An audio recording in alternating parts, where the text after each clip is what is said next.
You know, I think this march really is a very, very good example that the context in which a global climate change agreement is being negotiated has substantially changed and irrevocably changed.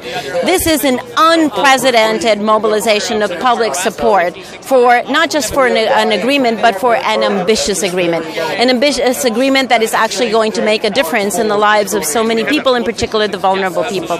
And that's why this is so exciting, because there's never been as much public support. There's never been as much mobilization actually of the private sector and of the finance sector to show that not only must we address climate change, but that we can address climate change. And so the third piece there is, yes, we must, yes, we can, and then we will. And that is what I expect to hear on Tuesday from governments. Yes, we will address climate change. And politically, what kind of impact does a march like this have? What difference really does it make?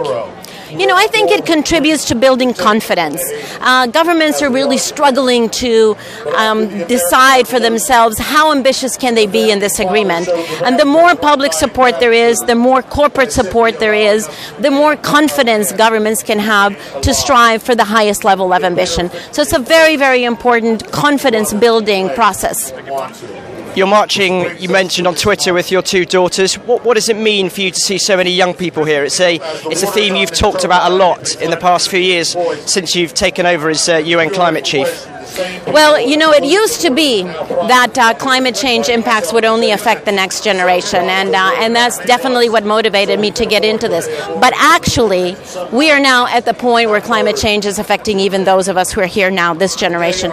So this is a matter not, you know, of only looking into the future. This is realizing that today, this is it. We are running out of time. We have to get to an ambitious global agreement by next year. And mobilizations like this are so helpful to be the voice of support, but also the voice of urgency.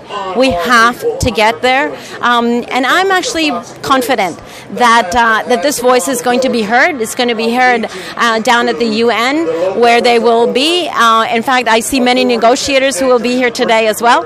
And it is a voice that needs to continue to be raised, not just until Tuesday, but until we have a global, ambitious agreement in Paris next year. So I am counting on these voices to accompany us.